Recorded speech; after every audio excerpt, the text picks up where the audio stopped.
Welcome back to Easy Health and Fitness, also known as Torah Health and Fitness, and welcome to the most dangerous time of the year. I refer, of course, to the days of Nisan, when we are preparing for Pesach and cleaning for Pesach. And Pesach's just around the corner, Habalin Latova, and we're starting to gather our chametz into one place, to one bin or one box in the house, and we're looking in the kitchen, we're looking in the bedrooms, and we're looking in the knapsacks, and we're looking in the pockets and the purses. We search the car, search the office, and here's all this chametz, and there's this big pile of chametz that, wow, look at all this good stuff. And of course we have a mitzvah to burn it. But that would be a shame, wouldn't it? Look what I found last night in our chametz gathering box. Danish cookies, butter flavored. Ooh, good hechsher. It's kosher. Maybe I should just eat these now. I'm kind of hungry. It would be a shame to throw them out, wouldn't it? Let me tell you something. First and foremost, you need to know that you don't fulfill the mitzvah of bir chametz by eating the chametz. You fulfill the mitzvah of bir chametz by discarding the chametz, burning the chametz, flushing it down the toilet, putting it in the compost bin perhaps, throwing it to the birds. But to increase our motivation, look at the fine print. It's hard to read. You may need a magnifying glass, but it says here on the nutritional information, 7 in one serving, that's 3 cookies, and there's a lot more than 3 in this, and I bet I could eat twice that easily in one sitting, or maybe 3 times that. One serving, 7 grams of sugar. Now, you all know how much a person should limit themselves to a day, right? According to the doctors, how many grams of sugar is our daily limit?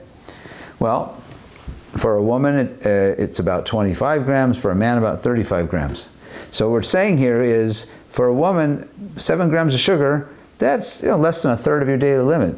Oh, and for a man, that's about a fifth. Well, if I eat 2 or 3 servings of this, that's already a lot of sugar. But also, I'm putting in my body for each serving 20% or 4 grams of saturated fat. What's saturated fat? Is that good or bad? Well, on page 116 of the book, Body and Soul, we have a description, delineation of the 3 major types of fat: the unsaturated, the saturated, and the trans fat.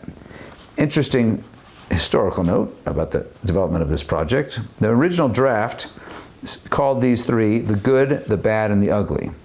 But the dietitians, the registered dietitians who are on our medical advisory board and who reviewed the text and are quoted mentioned in the book, including Miriam Leibowitz, a registered dietitian who's quoted on the very next page on 117, they were not comfortable with our using that language, that lashon of bad and ugly, because there's controversy. The medical science is not, Torah. It's approached with caution. So we changed the lashon to say the best, controversial, and minimize. And saturated fat is controversial. What is saturated fat? It's fat from animals. Animal fat, that includes meat, milk products, butter, and so on, hydrogenated oils. And there's evidence, and there's footnotes here, you can look at and see the evidence yourself, that it may increase the risk of heart disease. So we try to minimize it. So I can't tell you for sure that these Danish cookies are bad for my health, but there's good evidence that they're not necessarily good for my health. I don't need to eat them. And if I want to have a healthy body, and if I really care about this matana, this goof that Kadosh Baruch Hu gave me, maybe I should think about the mitzvah of Shmiras HaGuf maybe overrides the quote-unquote mitzvah, which is not a mitzvah, of eating the cookies. I think they belong in the dustbin, personally. Before I let you go, in the theme of Pesach, I'd like to make a special announcement. In a beautiful hashgacha and a gratitude to Kadosh Baruch Hu for helping me do this, I put out a tiny little booklet. It's pocket size on purpose. There's a hardcover edition if you want to get a larger edition, but I wanted it to be pocket size. This is called Restoring the Kuzari.